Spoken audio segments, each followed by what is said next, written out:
지난밤에 우병우 전 수석에 대한 두 번째 구속영장 기각됐죠. 그 영장 기각되기 몇 시간 전에는 고영태 씨가 검찰에 긴급 체포됐고요. 자, 검찰에 대한 비판 여론이 일고 있는데 마침 시사인의 주진우 기자 고영태 씨 체포 현장에 함께 있었답니다. 연결해보죠. 주진우 기자 안녕하세요. 안녕하십니까. 주진우 기자. 네, 안녕하십니까. 주진우 기자. 여보세요. 네, 잘 들리시죠? 예, 잘 들립니다. 예, 그 긴급 체포되는 현장에 주진우 기자는 어떻게 가 있게 됐어요? 긴급 체포한다고 해서 제가 급히 가봤습니다. 연락을 받고? 네, 현장에서 지켜봤습니다. 검찰 발표에 의하면 한 1시간 반을 버텼다 그러던데 어떤 상황이 벌어졌습니까? 고영태 씨가 고영태 씨 집이 아니고요. 고영태 씨 여자친구 어머니의 집입니다. 아하. 근데 사실 신변의 위협을 느껴서 여러 거처를 옮겼습니다. 그래서 예. 여자친구하고 살고 있는 집에 언론사에서 찾아오거나 이상한 사람들이 찾아오면 이렇게 거처를 옮겨 다녔는데, 예. 누가 밖에서 외부에서 사람들이 와서 찾으면 항상 이렇게 가만히 있었대요. 문을 열어주지 않고. 예. 그래서 처음에 사람들이 와서 검찰에서 온지 모르고, 네. 자기는 최순실이 보낸 사람들이 온 줄 알고 해서 집에 가만히 있었다고 얘기합니다. 예. 계속 1시간 반가량을 가만히 있으니까 검찰이 문을 뜯고 들어간 거죠? 네. 119를 불러서요. 소방대원을 불러서 문을 뜯고 들어왔습니다. 네. 그런데 검찰의 주장에 의하면 고영태 씨가 연락은 끊고 잠적했기 때문에 체포영장을 신청해서 법원에서 합법적으로 체포영장을 발부받아서 집행한 것이다. 이런 주장인데 어떻게 생각하세요? 오늘 노승건 차장도 브리핑에서 언론 보도 이후에 연락을 끊었다고 그리고 잠적했다고 했는데, 예. 고영태는 검찰에 연락을 끊은 적이 없었어요. 지금껏 검찰에 출두해서 조사받고 특검에 가서 조사받은 게 10여 차례입니다. 그리고 예.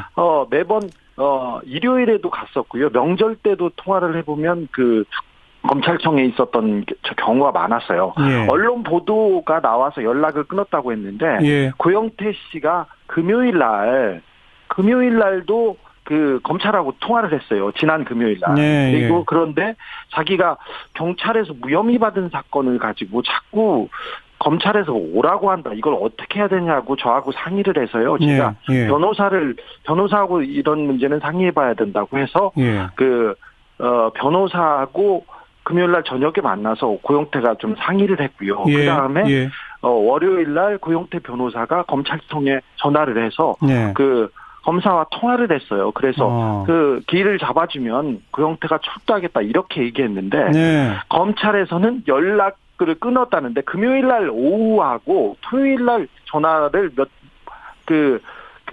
조금 안 받은 거는 있었던 것 같아요. 안 받거나 아니면 전화기를 쳐다보지 않았대요. 그런데 금요일 날 오후부터 연락이 안 된 걸 가지고 검찰에서는 일요일 날 5시, 4월 9일 5시에 영장을 청구했고요. 일요일 날 발부받아가지고 어제 집행한 겁니다. 하루 전화 통화가 되지 않았다고 체포영장을 청구하는 거는 조금, 이건 일반적인 경우라고는 볼 수 없습니다. 소환장도 전혀 보낸 적도 없습니다. 예. 그런데 인사청탁을 대가로 돈을 받았다 이런 혐의 아니겠습니까? 네. 그 혐의에 대해서는 뭐라고 해요, 고영태 씨는? 사실 고영태 씨에 대한 인사청탁에 대한 혐의는 검찰에서 이 최순실 게이트가 불거졌을 때부터 계속 나오던 얘기였어요. 예. 그래서 검찰에서 굉장히 이잡듯이 뒤졌습니다. 네. 근데 그때 영장을 청구하지 못했고요. 특검에서도 이 부분에 대해서 다시 쳐다봤습니다. 왜 그러냐면 검찰에서 초기에 수사를 고영태의 비리에 대해서 너무 많이 수사를 해가지고 굉장한 줄 알고 특검에서도 들어갔는데 혐의를 입증하기 어렵다고, 이게 볼 수 없다고 해서 영장을 청구하지 않은 걸로 저는 파악하고 있습니다. 고영태가 예뻐서 검찰에서 봐준 것이 아니었는데, 그런데 최근 들어서 지난주부터 굉장히 계속해서 언론에서 언론에 검찰이 언론 플레이를 하면서 고영태를 처리하려고 했는데, 그 부분에 대해서 수사가 이루어져야죠. 그리고 그 네. 법원에서 판단을 받겠죠. 하지만 그 예전부터 있었던 그 혐의에 그리고 다 그 혐의들을 모아서 지금 영장을 청구하려는 것처럼 보입니다. 그런데 검찰도 뭔가 조금 입증을 했으니까 체포영장이 발부되지 않았을까요? 네, 그러리라고 생각되는데 이 부분에 대해서 그 체포영장을 청구한 그 크게 세 가지 혐의인데 하나는 인천 세관장 인사에 대한 그 뇌물 혐의고요. 예. 하나는 고영태가 사기를 쳤다고 한 부분인데 이 예. 부분은 경찰에서 2월에 불기소 의견으로 검찰에 송치됐습니다. 예. 하나는 마사회법 위반 혐의라는데 이 부분에 대해서는 조사가 이루어져야 되겠죠. 예. 그런데 최순실 게이트를 좀 계속 취재하고 있는 기자 입장으로 보면 예. 우병우 수사나 최순실 수사에 비해서 예. 굉장히 고영태 수사에 대해서는 노력을 열심히 하고 있다. 노력을 기울인다. 이런 부분이 조금 보입니다. 그러니까 상대적으로 고영태 수사가 너무 그 힘이 많이 가 있다. 네, 그렇습니다. 그런데 굳이 이렇게 검찰이 체포까지 해서 또 구속영장 곧 청구할 것으로 보이는데 그러려는 이유가 뭐라고 생각하세요? 사실 그 특검이 끝난 이후에 검찰로 공이 넘어왔을 때 예. 우병우 전 민정수석 수사, 그다음에 최순실 은닉재산 수사, 그리고 SK 롯데의 뇌물 혐의 수사 이렇게 산적한 과제를 밀어놓고 고영태만 이렇게 잡으려고 하는 이유가 예. 기본적으로 고영태가 가지고 있는 신뢰도에 조금 흠집을 내고 싶은 생각이 있는 것 같아요.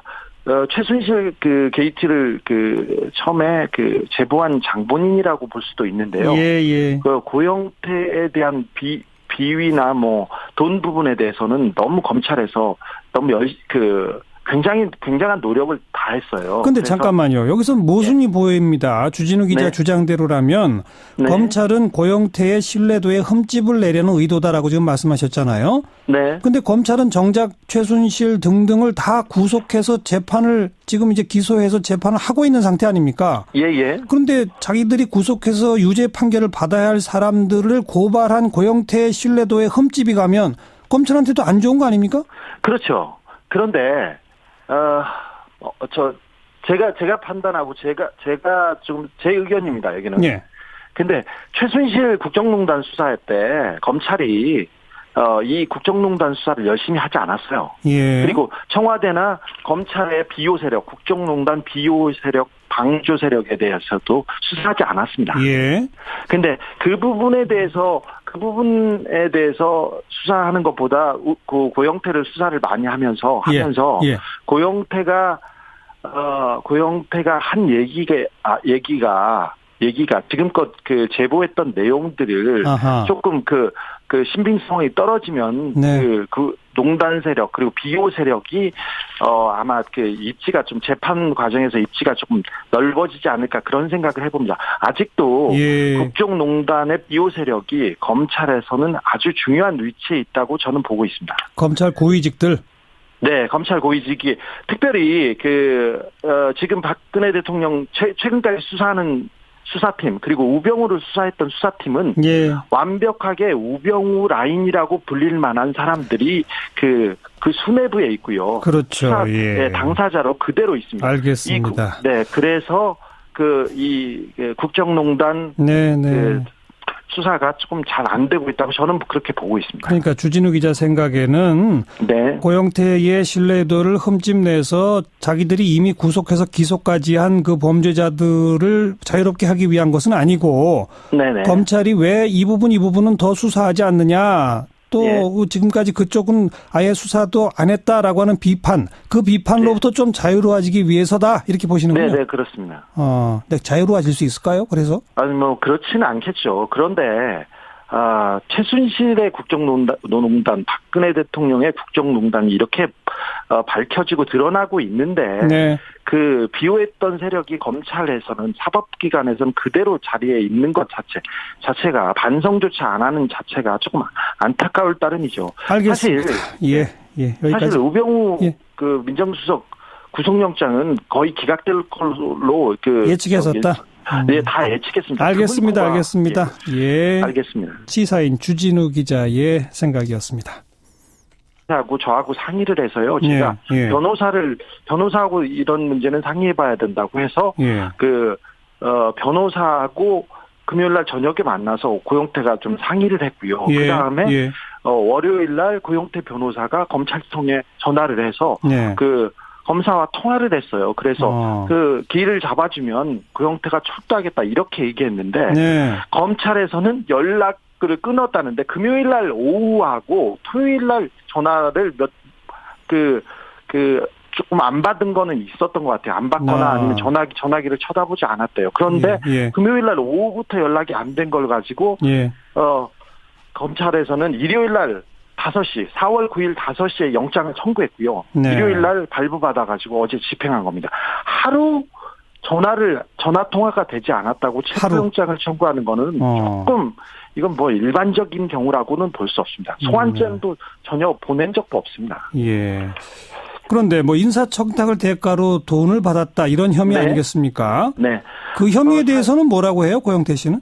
사실 고영태 씨에 대한 그 인사청탁에 대한 그 혐의는 검찰에서 이 최순실 게이트가 불거졌을 때부터 계속 나오던 얘기였어요. 그래서 검찰에서 굉장히 이잡듯이 뒤졌습니다. 근데 불기소 의견으로 검찰에 송치됐습니다. 하나는 마사회법 위반 혐의라는데 이 부분에 대해서는 조사가 이루어져야 되겠죠. 그런데 최순실 게이트를 좀 계속 취재하고 있는 기자 입장으로 보면 우병우 수사나 최순실 수사에 비해서 굉장히 고영태 수사에 대해서는 노력을 열심히 하고 있다. 노력을 기울인다. 이런 부분이 조금 보입니다. 그러니까 상대적으로 고영태 수사가 너무 힘이 많이 가 있다.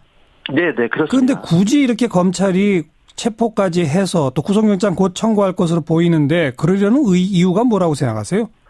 사실 특검이 특검이 끝난 이후에 검찰로 공이 넘어왔을 때 우병우 전 민정수석 수사, 그다음에 최순실 은닉재산 수사, 그리고 SK 롯데의 뇌물 혐의 수사 이렇게 산적한 과제를 밀어놓고 고영태만 이렇게 잡으려고 하는 이유가 기본적으로 고영태가 가지고 있는 신뢰도에 조금 흠집을 내고 싶은 생각이 있는 것 같아요. 최순실 게이트를 처음에 제보한 장본인이라고 볼 수도 있는데요. 고영태에 대한 비위나 돈 부분에 대해서는 너무. 지난밤에 우병우 전 수석에 대한 두 번째 구속영장 기각됐죠. 그 영장 기각되기 몇 시간 전에는 고영태 씨가 검찰에 긴급 체포됐고요. 자, 검찰에 대한 비판 여론이 일고 있는데 마침 시사인의 주진우 기자 고영태 씨 체포 현장에 함께 있었답니다. 연결해보죠. 주진우 기자 안녕하세요. 안녕하십니까. 주진우 기자. 네, 안녕하십니까. 주진우 기자. 여보세요. 네, 잘 들리시죠? 예, 잘 들립니다. 긴급 체포되는 현장에 주진우 기자는 어떻게 가 있게 됐어요? 긴급 체포한다고 해서 제가 급히 가봤습니다. 연락을 받고? 네, 현장에서 지켜봤습니다. 검찰 발표에 의하면 한 1시간 반을 버텼다 그러던데 어떤 상황이 벌어졌습니까? 고영태 씨가 고영태 씨 집이 아니고요. 고영태 씨 여자친구 어머니의 집입니다. 근데 사실 신변의 위협을 느껴서 여러 거처를 옮겼습니다. 그래서 여자친구하고 살고 있는 집에 언론사에서 찾아오거나 이상한 사람들이 찾아오면 이렇게 거처를 옮겨 다녔는데 누가 밖에서 외부에서 사람들이 와서 찾으면 항상 이렇게 그때 영장을 청구하지 못했고요. 특검에서도 이 부분에 대해서 다시 쳐다봤습니다. 왜 그러냐면 검찰에서 초기에 수사를 고영태의 비리에 대해서 너무 많이 수사를 해가지고 굉장한 줄 알고 특검에서도 들어갔는데 혐의를 입증하기 어렵다고 이게 볼 수 없다고 해서 그 영장을 청구하지 않은 걸로 저는 파악하고 있습니다. 고영태가 예뻐서 검찰에서 봐준 것이 아니었는데 그런데 최근 들어서 지난주부터 굉장히 계속해서 언론에서 언론에 검찰이 언론 플레이를 하면서 고영태를 처리하려고 했는데 그 부분에 대해서 수사가 이루어져야죠. 그리고 그 네. 법원에서 판단을 받겠죠. 하지만 그 예전부터 있었던 그 혐의에 그리고 다 그 혐의들을 모아서 지금 영장을 청구하려는 것처럼 보입니다. 그런데 검찰도 뭔가 조금 입증을 했으니까 체포영장이 발부되지 않았을까요? 네, 그러리라고 생각되는데 이 부분에 대해서 그 체포영장을 청구한 그 크게 세 가지 혐의인데 하나는 인천 세관장 인사에 대한 그 뇌물 혐의고요. 예. 하나는 고영태가 사기를 쳤다고 한 부분인데 이 부분은 경찰에서 2월에 가만히 있었대요. 문을 열어주지 않고. 예. 그래서 처음에 그 사람들이 와서 검찰에서 온지 모르고 네. 자기는 최순실이 보낸 사람들이 온지 알고 해서 집에 가만히 있었다고 얘기합니다. 예. 계속 1시간 반 가량을 가만히 있으니까 검찰이 문을 뜯고 들어간 거죠? 네. 119를 불러서요. 소방대원을 불러서 문을 뜯고 들어왔습니다. 네. 그런데 검찰의 주장에 의하면 고영태 씨가 연락은 끊고 잠적했기 때문에 체포영장을 신청해서 법원에서 합법적으로 체포영장을 발부받아서 집행한 것이다. 이런 주장인데 어떻게 생각하세요? 오늘 그 노승건 차장도 브리핑에서 언론 보도 이후에 연락을 끊었다고 그리고 잠적했다고 했는데 고영태는 검찰에 연락을 끊은 적이 없었어요. 어허. 그 지금껏 검찰에 출두해서 조사받고 특검에 가서 조사받은 게 10여 차례입니다. 그리고 매번 일요일에도 갔었고요. 명절 때도 통화를 해보면 그 검찰청에 있었던 경우가 많았어요. 언론 보도가 나와서 연락을 끊었다고 했는데 고영태 씨가 금요일 날도 그 검찰하고 통화를 했어요. 지난 금요일 날. 그리고 그런데 자기가 경찰에서 무혐의 받은 사건을 가지고 자꾸 검찰에서 오라고 한다. 이걸 어떻게 해야 되냐.